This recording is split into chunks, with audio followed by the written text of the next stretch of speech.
As we come out of the winter season to wake up the lawn, we are going to apply 2700 water-soluble nitrogen at a rate of 1.5 pounds. This is up to 50% more than usual for a quick pop and to increase the nitrogen base in the lawn. We are also going to be putting down a specific spring micronutrient package with a strong iron profile to really green up the lawn. Moving forward into April and May with our dry fertilizer round, made up of 50% fast release and 50% slow release, our goal is to create a strong growth pattern and sustain the nitrogen base throughout the blackout period. Hi, my name's Joe with Truly Nolan, and I'm going to show you everything you need to know about the 80-pound Lesco rotary spreader. First, you have to understand there's two types of spreaders. One is known as a drop spreader, which simply when you release the gate or the product, it drops straight down. What makes this a rotary spreader is an impeller underneath. As you actually open the gate to release the fertilizer from the bucket or the container, as the wheels go forward and you're pushing, this impeller below will actually sling the fertilizer out. So to understand your stainless steel spreader, first you have to understand the gate lever. The gate lever is used only at the performance when you're moving. The gate lever should never be open or dropping product when the spreader is not moving. This is what's known as a deflector shield. The deflector shield is used to prevent fertilizer from blowing on to non-pervious surfaces. Non-pervious surfaces are surfaces such as pool decks, concrete, driveways, sidewalks. Under the GIBMP, or Florida Best Management Practices, any fertilizer blown on the sidewalks or non-target areas need to be cleared off or cleaned off. And we do that with a blower. So to understand your spreader as well, the deflector shield, anytime the deflector shield is down in the down position, there's a lever on the bottom of your fertilizer spreader known as the third hole opening. The third hole opening must be closed when the deflector shield is down. When the deflector shield is up, in the up position, not deflecting, the third hole opening must be open. Each one of these tires hold 15 pounds of pressure, and there's two grease fittings located on the axle, one here and one here. Them are the only two areas that need to be greased on a regular basis. Now, how you clean your rotary spreader is simply by removing all the debris at the end of the day. This is simply done by using a tool to clean off your impeller, to stop buildup, as well as hosing the actual full fertilizer spreader down to get all the debris off of it. This is what's known as the spreader hopper cover. The spreader hopper cover is designed to cover your spreader in the event of a spillage. If by chance you happen to tip over your fertilizer spreader with product in the spreader, basically this cover will help eliminate the spread of the fertilizer as it's being dumped onto a surface. It will prevent that dumpage. So I'm going to show you how to calibrate your spreader. Depending on what material that you actually physically use, I'll give you an example. A 20-0-10, a fertilizer that's commonly used. Well, in order to put out 1 pound of nitrogen per 1,000, you would have to apply 5 pounds of product per 1,000 square feet. To know how to actually put out 5 pounds of product per 1,000 square feet, you would have to calibrate the openings of the holes on the inside for the drop. So how you calibrate the openings for the holes is you simply remove the screen, open the gate, and on the inside you'll notice on the actual center hole itself, with the use of a calibration gauge, for 5 pounds per 1,000 would be calibration number 16. So by simply inserting the gauge in the center hole opening and calibrate it to the number 16, by closing the gate on the adjustment knob on the back and then tightening the knob, now when you open the actual gate, it is calibrated to number 16, and that would be your flow rate. So reinstall the screen, reinstall your hopper cover,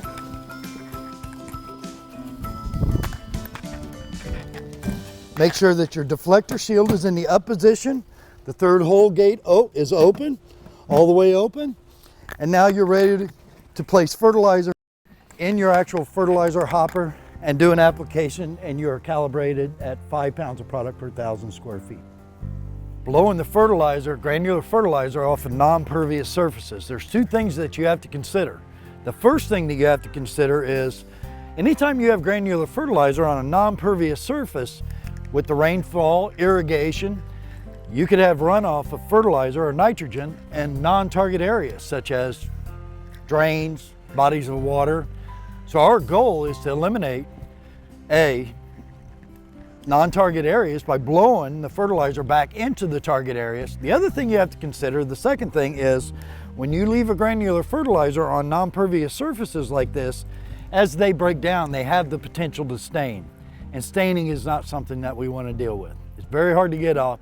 Be environmentally correct and blow off all the non-pervious surfaces. This includes driveways, sidewalks, and never blow it into drains, storm drains, or any place like that. Always place it back onto the target area. Hey guys, Jay at Truly Nolan Pest Control. At Truly Nolan, we like to be environmentally conscious and cognizant of the areas where we apply our pesticides and fertilizers so as to not create any unnecessary runoff or contaminations to lakes, streams, or any other body of water. We also are sensitive to leaching through root systems and other things which feed plant life in lakes and streams. When performing our spray application, it's important to understand the macros that exist in our products that we use.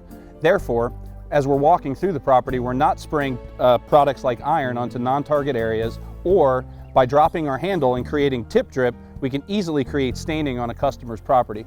These stains are very unsightly and very difficult to get off. It's important to make sure that we're properly applying our products in all areas. To perform our selective weed control application, we utilize a 3-gallon solo backpack sprayer.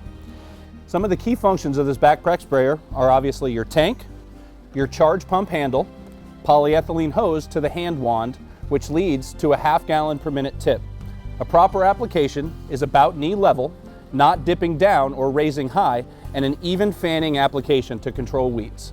We never want to drop the handle to the floor to create pooling, and we never want to go too high to not get proper application of the herbicide. One of the most important things that we do as lawn care professionals is identify weeds and take care of them for customers in their lawns. There's 3 different types of classifications for the weeds that we cover: grassy weeds, sedge weeds, and broadleaf weeds. For example, this is dollarweed or pennywort, a broadleaf weed. Why this is important to be able to identify is because they can be symptoms of a greater issue that's affecting the lawn. For example, dollarweed or pennywort is often a sign of overwatering or oversaturation of the soil in the lawn. Knowing this is going to help you partner with the customer to keep and maintain a healthy and beautiful lawn. To cover another one of the classifications of weeds that we care for here at Truly Nolan, we're going to cover some grassy weeds. For example, this is wild Bermuda grass. This grass grows not only by stolon but by rhizome as well, which means it grows above ground and below ground. While our selective herbicides will not control this, it's important to be able to identify it to assist the customer in making the best possible decision on how to eradicate it. Another one of the classifications of weeds that we cover here at Truly Nolan is sedge weeds. For example, I have here a piece of globe sedge. It's easily identified by its triangular shaped stalk and the fact that it grows readily. If you notice the area around the top of the weed, there's a globe. It's easily identified as globe sedge. Knowing this classification of weed type helps us become better partners with our customers to help in remediation of things like these in their lawn. As we come out of winter dormancy and into the growing season, it's important that we help our customers understand ways that they can assist in waking up their lawn. A big step in that process is their irrigation system. Educating them on proper duration times and days will really assist in getting the necessary water down to help their lawn thrive during spring. Another tool that we have as lawn care professionals is a soil probe. One of the functions of this tool is to dig down into the soil, and it's often a good barometer to give a customer exactly what kind of soil conditions that they're experiencing. By pulling this out, we can easily identify if we're experiencing drought conditions, over wetness or moisture conditions, or any fungal issues that may be present in the lawn at the time. This is just one of the many tools that you have to help our customers be better partners with you to keep and maintain healthy and beautiful lawns. One of the most important factors to keeping and maintaining a healthy St. Augustine lawn in Florida is proper watering techniques. There's a few key signs that you can pick up as a lawn care professional that'll help you indicate exactly what that watering pattern looks like. For instance, on a healthy blade of St. Augustine grass that's receiving the proper amount of water, you will have a flat, well-saturated green leaf blade. For instance, on a lawn that's not being watered properly, you will have leaf blades which are folded over and appear to be dry and brittle. It's important to note these things because it can help us better educate our customers on whether to increase or decrease watering times to properly nurture their lawn. Knowing where sprinkler heads are in the lawn is very important. Keeping them free of obstruction and debris is important to make sure that proper watering is happening on all phases. This sprinkler head could, for instance, be an issue. Because of the density of the turf around it, it popping up has a high tendency to break or get filled with dirt and clog the actual openings.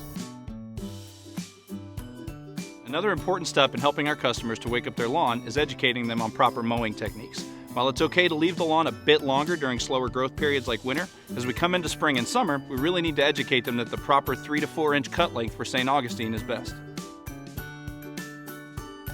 It's important to remember to sharpen the blades on your lawnmower every 3 to 4 months so that a proper cut can be done with each pass of the mower. Another thing that's important to remember is what kind of turf you're actually cutting. Different turfs throughout Florida maintain a different cut height. Zoysia, while cut between 2 to 3 inches, is far too short for St. Augustine lawns, which should be cut between 3 and 4 inches. Knowing this is going to put your customers in a better position to keep and maintain a beautiful lawn. Another helpful tip is when filling your lawnmower with gas or oil or any other type of fluid, please don't do it on your lawn as it can be very damaging to the area that you could have spillage on. All of these tips should be listed on the customer service ticket to help them become a better partner with you to keep and maintain a healthy and beautiful lawn. A proper cut length for a healthy St. Augustine lawn is approximately 3 to 4 inches. A good gauge for the lawn care professional is to put their hands into the turf and see that it comes to about their top knuckle. If it's cut much shorter than that, please indicate it on the customer service ticket and let them know that a little longer length is going to provide a better and more healthy lawn. Hey guys, another important tip in helping our customers to wake up their lawn is that as temperatures increase, the dreaded chinch bug will again become a problem. Make sure during inspection to notice any areas of chlorosis or yellowing of the lawn and do a proper inspection to make sure that chinch bugs aren't a problem. That's the last thing our customers need. Another important tip in helping the customers to wake up their lawn is remembering that the spring season brings with it the largest concentration of ornamental insects. A thorough inspection here is key because oftentimes a systemic insecticide applied to the root system of the ornamentals will help to save them.